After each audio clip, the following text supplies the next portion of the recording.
Hello everyone in the Ansakal, and today we are going to wind up the Parliament chapter,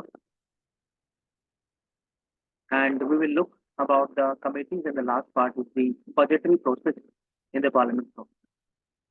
So, about the committees, we talked in the committees chapter that what kind of different committees we have. We mentioned that we have standing committees, we have committees like ad hoc committees, which are temporary in nature, and we talked about the three important financial committees which are associated with the financial consolidation and prudence of the expenditure from various accounts, that is the Consolidated Fund of India, Contingency Fund of India, and Public Account of India. So if we talk about the very first committee, the financial committees, it is Public Account Committee. So the inception of Public Account Committee, we can say that it is pre-independent, which came via the Montagu Chelmsford Reforms Act 1990. And the very first year from which it started, that was 1921. 1921 के बाद से जो public account committee है वो continuous basis पे चलती रही. If we talk about the composition, तो इसके अंदर 22 लोगों की मेंबरशिप होती है, 15 is from Lok Sabha and 7 from Rajya Sabha. But if a question appears as to whether the members of these committees are nominated or appointed or elected. So the question, and this was a question also in the UPSC prelims 2019 or 20 perhaps. So the members of the committee public accounts are elected by the parliament every year by a method that is known as the proportional representation and single transferable vote. So this single transferable vote we should remember, because this was a recent question in the Haryana Civil Service exam also in the name of federal. So single transferable, it is single transferable, not known. So there is no mention of known word which was there. Here the minister cannot be elected as the member of this committee. So chairman तो बनोगे ही नहीं, member भी नहीं होगे. And the term of this committee will be 1 year. एक साल के लिए elect की जाती है हर साल. क्यों की जाती है हर साल? क्योंकि हर साल नया बजट आता है, हर साल कैट की ऑडिट होती है, हर साल जो आपकी पार्लियामेंट है उसमें जो आपके प्रेसिडेंट साहब है मोशन ऑफ थैंक्स देते हैं, जिसमें आपकी फाइनेंशियल एक्सपेंडिचर का भी वो वर्णन करते हैं. हर साल आपके जो लोकसभा के एमपीज हैं और राज्यसभा के एमपीज हैं उनको भी हर किसी को भी मौका मिले इन कमिटीज के अंदर मेंबर बनने का. तो these are the few reasons because of which the term is decided that is 1. Here the appointment is done by the speaker. So we can say that speaker is the chairman as far as the rules of this committee.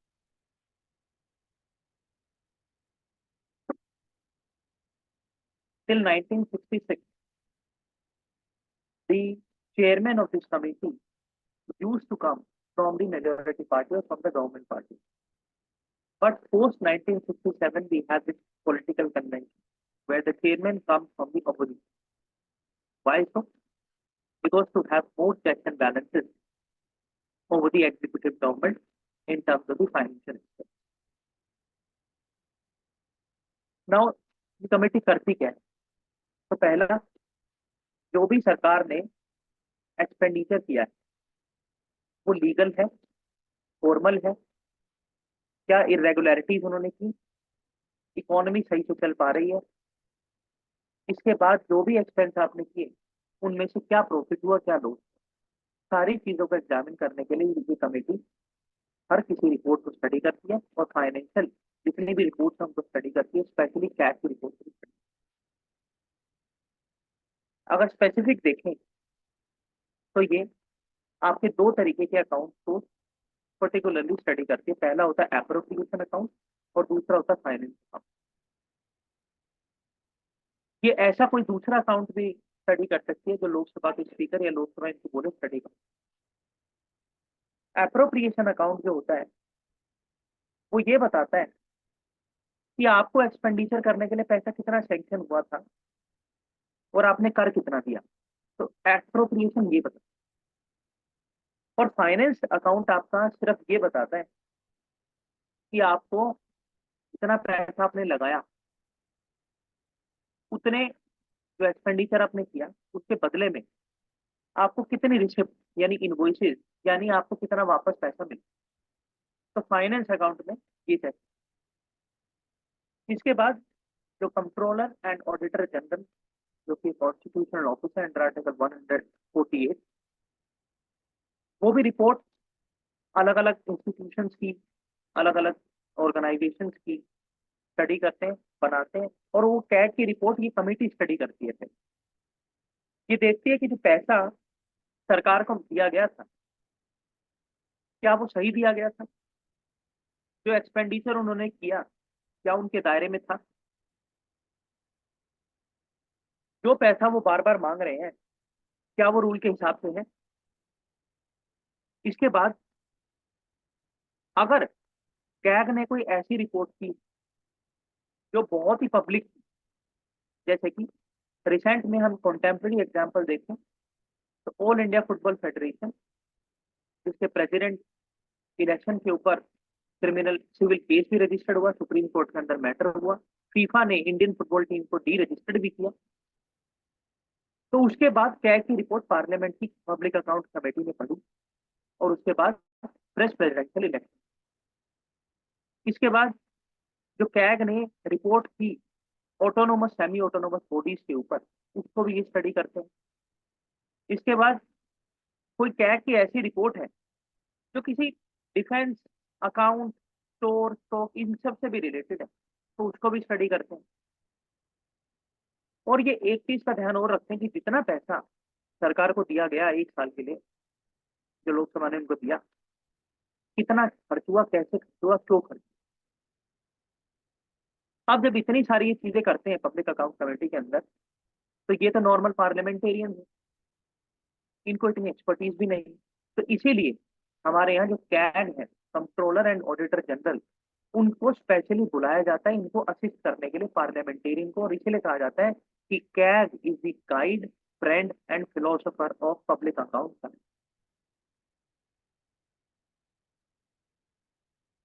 अब किस किस चीज से क्या है, ये वाली committee related नहीं करती है। पहला, अगर कोई पॉलिसी मैटर है,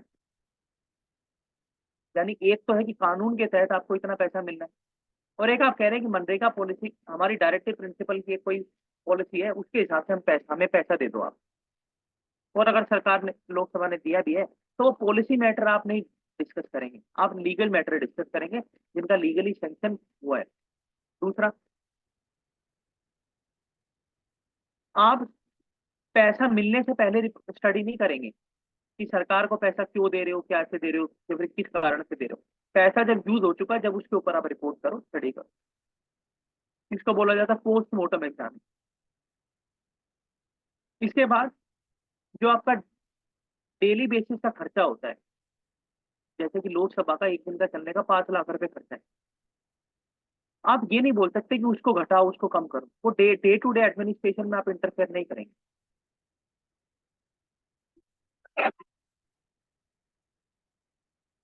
देन आपके पास खाली स्टडी करने की पावर है, आपके पास ये भी पावर नहीं है कि आप पैसे को अपने आप कटवा दो। आप रिकमेंड कर सकते हो पार्लियामेंट को, लेकिन आप ये नहीं बोल सकते कि इन्होंने तो गलत खर्च दिया, हम ही काट देते हैं इनका पैसा। You cannot disallow the expenditure. And if a question appears in the prelims exam that the public account committee is an executive body, so the answer will be no, it is not an executive body. Why so? Because इनके पास order की भी power नहीं, इनके पास सम्मन की भी power नहीं। So this is all about the public account committee. Now, though the public account committee is having the major and mega responsibilities, but still the largest committee of the Indian Parliament is called the estimate committee. यहाँ पर जो membership है वो 30 है, और राज्यसभा का एक भी एमपी इनका पार्ट नहीं होता, सिर्फ लोकसभा के 30 एमपी होते हैं। And that is why we can say that estimate committee the largest committee of the largest house. अगर इसके इंसेप्शन की बात करें तो 1950 के अंदर ही सबसे पहले आई, रिकमेंडेशन की थी तब के फाइनेंस मिनिस्टर ने, जिनका नाम था जॉन मठाई। तो पहले जब आई तो 25 लोग थे, लेकिन बाद में 30 लोग हुए। और यहाँ पर भी इलेक्शन से ही इनके मेंबरशिप बनती है। और proportional representation, single transferable vote 1 year के लिए होता है। यहाँ पर भी ना तो मिनिस्टर चेयरमैन बन सकते हैं, ना मिनिस्टर मेंबर बन सकते हैं। और अपॉइंटमेंट तो जैसा हमने देखा है कि सारे ही लोग जब लोकसभा से, तो speaker is whole sole of this committee. अब ये क्या करती है, एस्टीमेट कमेटी का लेना देना एस्टीमेट से है जो बजट के अंदर मेंशन किए गए हैं। यानी फलानी फलानी मिनिस्ट्री का इतना एस्टीमेट बनता है, उसको इतना पैसा दो, वो यहाँ लगाएगी, ऐसे लगाएगी।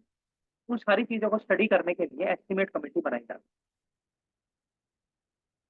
है। ये देखती है कि जो भी ऑर्गेनाइजेशन है वो पैसा इस्तेमाल कर रहा है, तो पैसा इस्तेमाल करने से उसका ओवरऑल इम्पैक्ट सोसाइटी के ऊपर, इकोनॉमी के ऊपर क्या आ रहा है।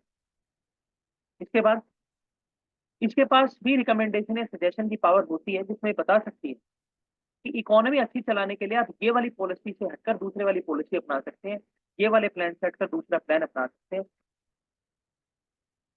और ये भी बता सकती है कि जितना एस्टिमेट के अंदर आपको पैसा दिया गया है वो किसी पॉलिसी, किसी बिल, किसी एक्ट के लिए जायज है नहीं है, उसमें कम या बढ़ोतरी करनी है नहीं करनी है। तो ये बता सकती है। और ये भी बताती है कि जो बजट के टाइम पर जब फाइनेंस मिनिस्ट्री बजट ले आउट करती है पार्लियामेंट में, तो एस्टीमेट से लेना देना जितना मामला है वो किस तरीके से बजट के अंदर आएगा, छपेगा। तो बजट के अंदर एस्टीमेट से छपने तक का काम नहीं, एस्टीमेट कमेटी का ही इंपॉर्टेंट रोल होता है। देन ये क्या नहीं कर सकती है, अगेन ये किसी पॉलिसी के ऊपर क्वेश्चन नहीं उठा सकती, रिकमेंडेशन इसकी भी एडवाइजरी होती है, खाली पोस्टमार्टम एग्जामिनेशन करती है। लेकिन यहाँ पर इसके साथ एक और दिक्कत है कि इसको तो कैग की भी असिस्टेंट नहीं मिलती है। तो this is somewhat lower as far as the efficiency of the committee is concerned if we compare it with the public account committee. And then the third important committee which we have is in the finance committee category, that is public undertaking committee. तो public undertaking committee हम देखते हैं हमारे यहाँ अलग अलग तरीके के पीएसयूज हैं, पब्लिक सेक्टर यूनिट अंडरटेकिंग है, जिनको हम अलग अलग नामों से भी जानते हैं, नवरत्ना, महारत्ना, मिनी रत्ना। अलग अलग उनका टर्नओवर और कैपिटल वर्क के हिसाब से उनकी कैटेगराइजेशन किया जाता है। इसके बाद हमारे यहाँ अलग अलग डोमेस्टिकली सिस्टमेटिकली इंपॉर्टेंट बैंक्स हैं, इंस्टीट्यूशन हैं, इंश्योरेंस कंपनीज हैं, वो भी इसी का पार्ट, पब्लिक अंडरटेकिंग। तो इस कमेटी को बनाने वाले हम बोल सकते हैं कि एक कमेटी थी जिनके चेयरमैन थे श्री कृष्ण मेनन। उन्होंने रिकमेंड किया कि एक ऐसी भी कमेटी होनी चाहिए जो ना केवल इंपॉर्टेंट सरकार के विभागों की जांच करे, लेकिन सरकार के नीचे जो काम करने वाले पीएसयू हैं, जहाँ लाखों लोग नौकरियां करते हैं, उनकी भी जांच। तो उनके लिए जो पैसा सैंक्शन होता है उसके लिए भी कहीं ना कहीं कुछ चेक्स एंड बैलेंस होना चाहिए। And from 1964 we have this committee, that is public undertaking committee. जब शुरुआत में आई तो 15 लोग थे। You can scroll Divya. जब शुरुआत में आई तो 15 लोग थे, लेकिन 1974 के टाइम पे इसकी मेंबरशिप को भी बढ़ाया गया, 22 लोग इसमें किए गए, जिसमें कि 15 आएंगे लोकसभा से और 7 आएंगे राज्यसभा से। वही रिप्रेजेंटेशन होगा, 1 साल के लिए चुने जाएंगे, स्पीकर इनको चेयरमैन होंगे, प्रोपोर्शनल रिप्रेजेंटेशन होगा। 1 साल के लिए आएंगे मिनिस्टर, चेयरमैन भी नहीं हो सकते, मेंबर भी नहीं हो सकते। देन चेयरमैन जो होगा वो खाली लोकसभा से ही बनेगा। ऐसा क्यों? क्योंकि ज्यादातर लोग जो है वो लोकसभा से, 15 लोग लोकसभा से। अब ये क्या करती है, पब्लिक अंडरटेकिंग जितनी भी, सेल गेल भेल जितनी भी है, उनके ऊपर जो भी उनका पैसे से रिलेटेड मामला है, उनके ऊपर रिपोर्ट बनाती है, उनके अकाउंट चेक करवाती है। कैग ने जो रिपोर्ट दी पब्लिक अंडरटेकिंग के ऊपर, उसको स्टडी करती है। इसके बाद ये देखती है कि जो भी पब्लिक सेक्टर अंडरटेकिंग है, उनका बिजनेस कंट्री को फायदा कर रहा है नहीं कर रहा है, अदरवाइज उनका डिसइन्वेस्टमेंट करवाओ आप, जिसको स्ट्रेटेजिक डिसइन्वेस्टमेंट भी बोला जाता है, और नीति आयोग आज के टाइम पर रिकमेंड करती है। अब ये क्या नहीं करती है, अगेन पॉलिसी मैटर्स पर इसका कुछ देना देना नहीं, डे टू डे एडमिनिस्ट्रेशन के ऊपर कुछ नहीं कह सकती है, और पोस्टमार्टम एग्जामिनेशन ही ये भी करती है। इसमें एक चीज और है which can appear in the exam, कि कितने पब्लिक सेक्टर अंडरटेकिंग्स के ऊपर एग्जामिन कर सकती है, तो एक साल के अंदर मैक्सिमम 12 के ऊपर कर सकती है, 12 से ऊपर नहीं कर सकती, और टेक्निकल मैटर्स के अंदर नहीं लुक आउट कर सकती, और रिकमेंडेशन भी advisory. So this is all about the financial committees of the Indian Parliament. Now, if we start the today's core session, which is on budget, that is known as the annual financial statement in the Indian Constitution, not as budget, which is mentioned under Article 112 of the Indian Constitution. अगर हम बात करें Indian constitution की, तो पूरे के पूरे constitution में ही एक भी जगह बजट नाम नहीं है। अगर हम इसको कंपेयर करें, ऐसा कौन सा वर्ड है जो कॉन्स्टिट्यूशन में कहीं भी नहीं है, सिर्फ एक जगह है, तो उसका नाम है कैबिनेट, जो कि हमने देखा था कि इमरजेंसी के टाइम पर हल्का सा मेंशन किया गया। So now what is annual financial statement? Annual financial statement जो है वो आपको बताती है कि आपको टोटल पैसा कितना मिला था, कितना खर्च हुआ, कितना वापस आपने कमाया, यानी रिसिप्ट आपकी कितनी और आपने एक्सपेंडिचर कितना किया। एनुअल फाइनेंशियल स्टेटमेंट का जो टाइम पीरियड है स्टार्ट होने का, वो 1 अप्रैल को शुरू होता है, जिसको हम अप्रैल फूल के नाम से भी जानते हैं, लेकिन अगर इंडियन कॉन्टेक्स्ट में देखें तो 1 अप्रैल क्यों है, उसका एक सिंपल सा रीजन है कि हमारे जो ट्रेडिशनल और हेरिटेज के तरीके से जो साल शुरू होते हैं वो 1 अप्रैल से शुरू होते हैं, लेकिन आप जब मॉडर्न वेस्टर्न आइडिया से शुरू करते हैं तो 1 जनवरी को माना जाता है न्यू ईयर। लेकिन जब आप देखते हैं ट्रेडिशनल इंडियन जो न्यू ईयर है उसको 1 अप्रैल कहते हैं, और इसी कारण से जो वेस्टर्न सोसाइटी और वेस्टर्न कॉलोनियल नेगेटिव इंटरेस्ट थे, उन्होंने 1 अप्रैल को अप्रैल फूल का नाम दिया, ताकि हमारा जो ट्रेडिशन है वो कहीं ना कहीं निगलेक्ट हो जाए उनके ट्रेडिशन के साथ।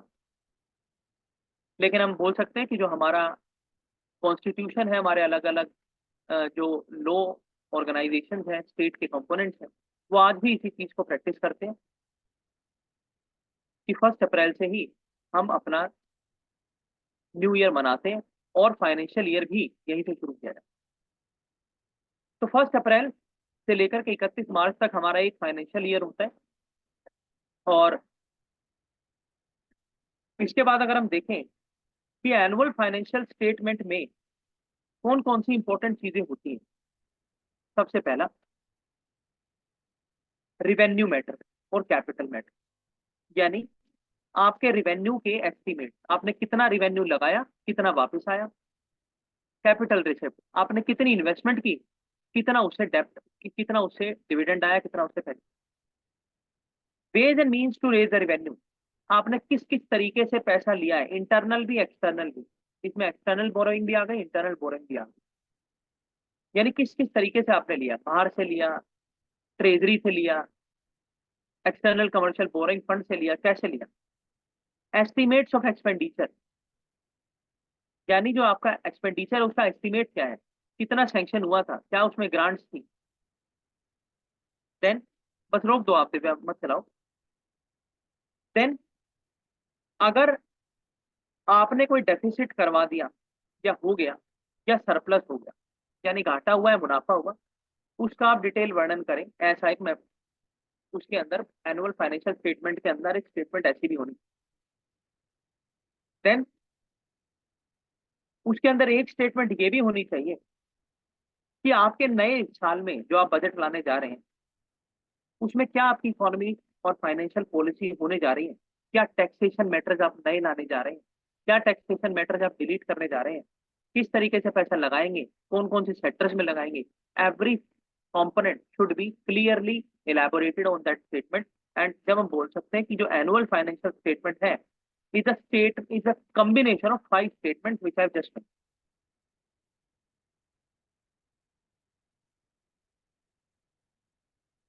तो यहाँ पर लिखा हुआ है कि essentially a budget year should help in performing following function. तो ये हम देख सकते हैं कि एक्यूरेट एस्टिमेट होता है रेवेन्यू का, एक्सपेंडिचर का, कहाँ कहाँ पर आपने पैसा लगाया, और लेजिस्लेटर्स और एडमिनिस्ट्रेटर्स को कन्वीनियंस हो जाते हैं कि पैसा कहाँ पर लगाएं, कैसे लगाएं। क्या क्या प्रिंसिपल्स इनको गवर्न करते हैं? प्रिंसिपल ऑफ एनुअलिटी, जिसमें हमने देखा कि एक साल के लिए बजट आता है। रूल ऑफ लैप्स होता है, जिसको अभी वो नहीं है। रूल ऑफ लैप्स में यही होता है कि आप 31 मार्च से पहले पहले आपने पैसा यूज ही नहीं किया था। अलग अलग डिपार्टमेंट्स के पास दुनिया भर का पैसा पड़ा हुआ है, लेकिन जब आपने देखा कि 31 मार्च के बाद तो पूरा का पूरा पैसा सरकार के खाते में वापस जाएगा, तो आपने मनगढ़ंत जहां मर्जी पैसा लगाना शुरू कर दिया। इसको बोला जाता है मार्च रश और रूल ऑफ लैप्स। उसके बाद government budget are on cash basis and there should be one budget for all financial transactions of the government. तो हम देखते हैं कि पहले हमारे यहाँ 2017 तक दो बजट होते थे, एक होता था रेलवे बजट और एक होता था जनरल बजट।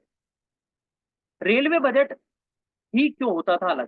तो उसका सिंपल सा रीजन ये है कि railway, Indian railway is the largest employer in the Indian employment sector. इसके बाद this is the only sector which is highly revenue generative and oriented, and the money which is generated under the railway was used by various other departments to fulfill their executive and legislative matters. But 2017 के बाद जो है हमारा जो budget वो अलग हो गया है। अब हमारे यहाँ सिर्फ एक ही बजट आता है, उसका नाम है यूनियन बजट और general budget. If I ask the question कि किस कमेटी की रिकमेंडेशन के ऊपर ये ऐसा हुआ, तो anyone would like to give me the answer? Otherwise I will give the answer. Mansi? You can answer, Pravesh. Okay. So it is Vivek Dev-Roy committee. Vivek Dev-Roy is a famous parliamentarian, is an economist, and is a part of Economic Advisory Council and was a member of Niti Aayog. So he was given this responsibility to study and to examine as to whether we can have the one budget or not. So he mentioned that the union budget should be there and railway budget should be replaced and should come within the premises of the union budget. अगर हम बात करें कि कौन सी ऐसी committee थी जिसने union budget को सेपरेट किया था रेलवे बजट को, तो उसका नाम है एक्वर्थ कमेटी। एक्वर्थ कमेटी केम प्री इंडिपेंडेंस टाइम ड्यूरिंग 1921 और 1924 में हमने देखा कि जो एक बजट होता था पहले भी, उसको दो भागों में बांटा गया, railway and union budget. Know what was the reason कि उस टाइम पर क्यों बांटा गया? तो नंबर वन कि जो रेलवे के फाइनेंसेस है, जैसे हमने बात की, बहुत ज्यादा है अगर दूसरी मिनिस्ट्रीज से कंपेयर करें, तो उसमें रेलवे के बेटरमेंट के लिए ही वो पैसा यूज हो, एक रीजन ये था। दूसरा, जो रेलवे है उसका कॉर्पोरेटाइजेशन किस तरीके से बढ़ सके, उसके लिए वो पैसा अलग करने की बात की गई थी। तीसरा, रेलवे के रिवेन्यूज को मना नहीं किया जाता था जो जनरल रेवेन्यू से मिस करने के लिए, लेकिन we had some various taxation clauses under which that was used to be given to various other ministries and the departments. And as we know that on the basis of Vivek Dev-Roy committee, we have the only one budget again since 2017.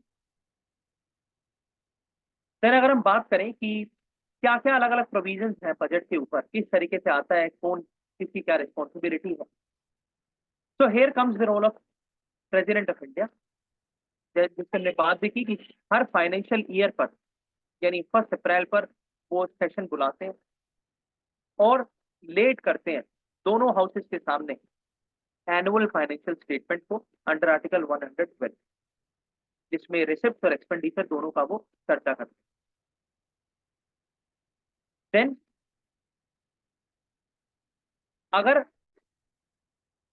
किसी भी ministry की कोई demand है कि हमें पैसा दो, जिसको बोला जाता है ग्रांटिंग डिमांड, तो आप वो ऐसे ही बोलकर पैसा नहीं ले सकते। उसके लिए आपको पहले रिकमेंडेशन लेनी पड़ती है प्रेसिडेंट साहब कि हमें 1 लाख करोड़ रुपए पहले ही सैंक्शन है, हमें इसमें 50,000 करोड़ रुपए और चाहिए। तो उसके लिए आपको प्रेसिडेंट से पहले रिकमेंडेशन लेकर आनी पड़ती है मिनिस्ट्री को, और तब वो एनुअल फाइनेंशियल स्टेटमेंट के अंदर आप जो मिनिस्ट्री ऑफ फाइनेंस उसको बताते हो, तब मिनिस्ट्री ऑफ फाइनेंस उसको ले आउट करती है। इसके बाद अगर कंसोलिडेटेड फंड के अंदर से, क्योंकि सारा पैसा वहीं पर है, जब भी आप पैसा वहां से निकलवाने की बात करते हैं बजट के अंदर, तो आप तभी कर सकते हैं जब आप एक लो पास करवाएंगे बजट के तहत, जिसको अप्रोप्रिएशन लो बोला जाता है। देन जो बजट होगा वो मनी बिल माना जाएगा, और कोई भी ऐसा मनी बिल जो टैक्स लगाना चाह रहा हो वो पार्लियामेंट के अंदर इंट्रोड्यूस होगा तभी, जब प्रेसिडेंट की रिकमेंडेशन आप लेकर आए होंगे। इसके बाद बजट के अंदर ही आप ये मेंशन करेंगे कि अगर कोई टैक्स है वो आप लगा रहे हैं, तो उसको कौन लिवाई उसकी करेगा, कौन उससे कलेक्ट करेगा, कौन उससे डिस्ट्रीब्यूट होगा, क्या मैकेनिज्म होगा डिस्ट्रीब्यूट। और ये भी हमारे यहाँ पर कॉन्स्टिट्यूशनल प्रोविजन है कि अगर आप कोई टैक्स है तो उसको घटा सकते हैं, बढ़ा सकते हैं, घटा सकते हैं, या फिर आप उसको नलीफाइड भी कर सकते हैं, लेकिन you can not increase it. कुछ ऐसे टैक्स हमारे यहाँ पर है। इसके बाद अगर हम लोकसभा की बात करें और राज्यसभा की बात करें, as far as the budget is concerned, तो मनी बिल, फाइनेंशियल बिल जो भी टैक्सेशन से रिलेटेड है वो हमने देखा राज्यसभा के अंदर नहीं इंट्रोड्यूस होते हैं। राज्यसभा के ऊपर डिमांड के ऊपर वोट डालने की भी पावर नहीं है, यानी वो चर्चा तो कर सकते हैं कि फलाना फलाना मिनिस्टर जो है, इस मिनिस्ट्री के वो इतना पैसा फालतू मांग रहे हैं ग्रांट के लिए, लेकिन आप वोट नहीं डाल सकते, यानी आप उसके ऊपर कोई इफेक्टिव एक्शन नहीं ले सकते, और 14 दिन के अंदर आपको वापस देना ही पड़ता है। नाउ जो बजट के अंदर आपका टोटल पैसा है, आपको उसे अलग अलग तरीकों से दिखाना पड़ता है। वो है जिसको बोला जाता है expenditure which is charge and expenditure which is made. अब expenditure which is charge and expenditure which is made, यहाँ पर समझना ये है कि एक्सपेंडिचर तो दोनों है, तो इन टर्म से क्या सिग्निफाई हो रहा है। मेड से चार्ज का मतलब है जो कॉन्स्टिट्यूशन के अंदर मेंशन है, आप उसको छिड़कानी कर ही नहीं सकते, आप उसके ऊपर वोट ही नहीं कर सकते, आप सिर्फ चर्चा करोगे। और मेड वो है जो कॉन्स्टिट्यूशन के अंदर मेंशन है भी अगर, तो आप उसके ऊपर चर्चा भी कर लो, वोट भी कर दो, उसको डिलीट भी करो, कम भी करो, बढ़ा भी दो, जो मर्जी करो। और आप रेवेन्यू अकाउंट और एक्सपेंडिचर अकाउंट को अलग अलग करके दिखाओ कि रेवेन्यू कितना आ रहा है और एक्सपेंडिचर कितना लगा रहे हो, तभी तो पार्लियामेंट को पता लगेगा। अदरवाइज पार्लियामेंट के पास इतना टाइम नहीं होता है, आप तो बुलेटिन मोशन लगाओगे, पास करवा दोगे। अब अगर हम बात करें कि एक्सपेंडिचर चार्ज जो हमने अभी बात, उसमें कौन कौन ऐसे एक्सपेंडिचर है जो चार्ज, जिनके ऊपर वोट नहीं पड़ता। तो सबसे पहला president office. President office Rashtrapati Bhavan का खर्चा, उसके अंदर खेती होती है, गार्डनिंग होती है, रहने खाने का, 3,000 नौकरों का, 15,000 सिक्योरिटी पर्सनल्स का, जितना खर्चा है दैट इज चार्ज, आप उसको मना नहीं कर सकते। Number 2, chairman, deputy chairman and speaker, deputy speaker, इनकी सैलरी, अलाउंस, इसके बाद पर्क्स, प्रिविलेजेस, ये भी चार्ज है, आप इनको घटा नहीं, आप इनको बढ़ा ही सकते हो। इसके बाद सुप्रीम कोर्ट के जितने जजेस हैं उनकी सैलरी, अलाउंसेज एंड पेंशन, और हाई कोर्ट के जजेस की सिर्फ और सिर्फ पेंशन। तो please make a note of this कि सुप्रीम कोर्ट के जजेस की पेंशन भी इंक्लूडेड है, लेकिन हाई कोर्ट की सिर्फ जजेस की पेंशन ही चार्ज है, उनकी salary and allowances are not charge. Then controller and auditor general, इनकी सैलरी, अलाउंस, पेंशन। यूपीएससी के चेयरमैन, मेंबर्स, उनकी सैलरी, अलाउंस, पेंशन। इसके अलावा जितने भी हमारे कॉन्स्टिट्यूशनल बॉडीज हैं उनके एडमिनिस्ट्रेटिव एक्सपेंसेस, वो भी चार्ज ही होते हैं। इसके बाद अगर गवर्नमेंट ने डेब्ट यानी कर्जा है और उसके ऊपर कोई चार्ज उसको देना है, वो भी is the part of charge expenditure, क्योंकि आपके देश की बेइज्जती हो जाएगी अगर आप ऐसा नहीं करते। इसके बाद कोर्ट, ट्रिब्यूनल और कोई ऐसा क्वेसी जुडिशियल बॉडी है जिसकी कोई ऑर्डर है, जिसका कोई डिक्री है, जिसका कोई सम्मन है, उसको सेटिस्फाई करने के लिए अगर जो भी पैसा लगेगा वो भी चार्ज ही होगा। Now here comes the important role of parliament, कि parliament is a supreme authority in India to declare that what kind of expenditure in future can become the charge और नॉट। तो ये पार्लियामेंट के ही हाथ में होता है कि किस एक्सपेंडिचर को वो चार्ज आने वाले टाइम में बनाए। इसके अलावा जो भी एक्सपेंडिचर है, that is everything is the expenditure, और आप बोल सकते हैं कि जो पैसा है दैट इज मेड, जिसके ऊपर वोट होगा, कटेगा, घटेगा, बढ़ेगा, कुछ भी हो सकता है। नाउ अगर हम बात करें कि बजट किस तरीके से आता है, किस तरीके से कंप्लीट होता है, तो सबसे पहली स्टेज बोला जाता है प्रेजेंटेशन। यहाँ पर प्रेजेंटेशन होती है जिसके अंदर जो फाइनेंस मिनिस्टर्स होते हैं, फाइनेंस मिनिस्टर होते हैं, यूनियन फाइनेंस मिनिस्टर, वो पहले आते हैं और टेबल्ड करते हैं एनुअल फाइनेंशियल स्टेटमेंट को और प्रेजेंट करते हैं उसकी हर कॉपी, जो कि बांटी जाती है दोनों हाउस में। पहले ये मैनुअल होता था, अभी ये डिजिटली होता है। अगर बजट ज्यादा ही बड़ा है, उसके अंदर ज्यादा ही टैक्सेशन के मैटर्स है, एक्सपेंडिचर का है, तो वो अलग अलग पार्ट में भी टेबल्ड किया जा सकता है। यानी एक दिन एक कर दिया, एक दिन एक कर दिया, एक सेटिंग में एक कर दिया, एक सेटिंग में एक कर दिया। तो the budget can be presented in various parts also.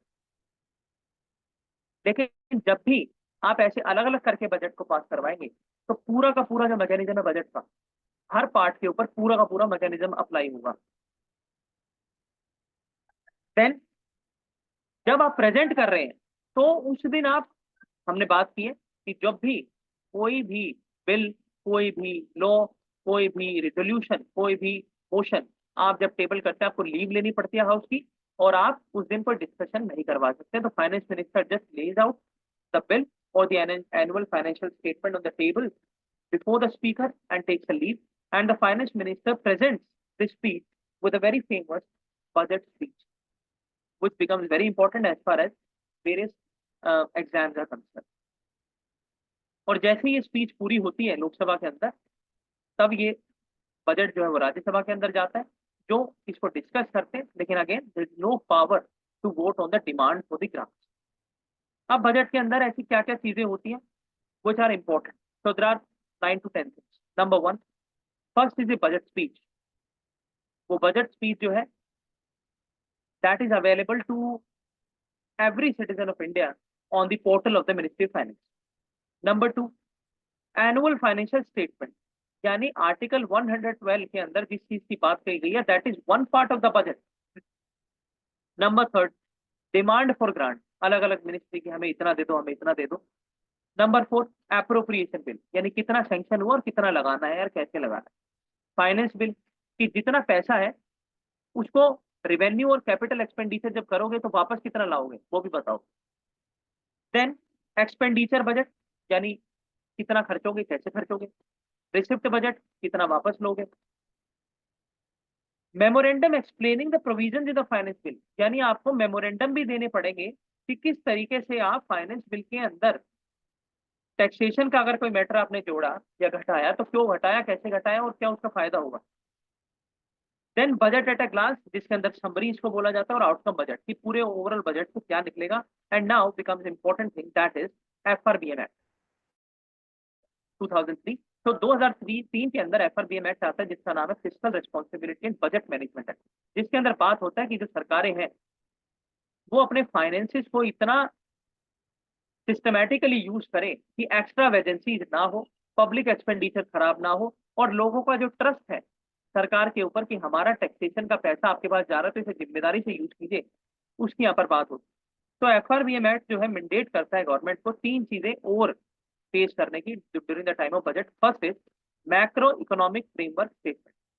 Macro economic यानी 1 साल, 2 साल, 3 साल, 5 साल में आपका क्या इकोनॉमिक फ्रेमवर्क है। आप बात करते हैं 5 ट्रिलियन ग्रोथ की, आप बात करते हैं third largest per capita income of the world की, तो वो ये सारी चीजें इसमें होती है। दूसरा, फिजिकल पॉलिसी स्ट्रेटेजी, आपकी फिजिकल पॉलिसी क्या है, कैसे पैसा लाओगे, एक्सटर्नल बोरिंग, इंटरनल बोरिंग कैसे दोगे, डेप्ट कैसे करोगे। और तीसरा, मीडियम टर्म फिजिकल पॉलिसी, यानी 3 से 4 साल के बीच में आपका किस तरीके का फिजिकल प्लान, क्या आप चाहते हो, किस तरीके से फाइनेंशियल मैटर्स इंडिया के डिसाइड हो. So for today, this much we can detail talk, and from tomorrow we'll continue the rest part of this, and then we'll wind up. So thank you so much and keep watching.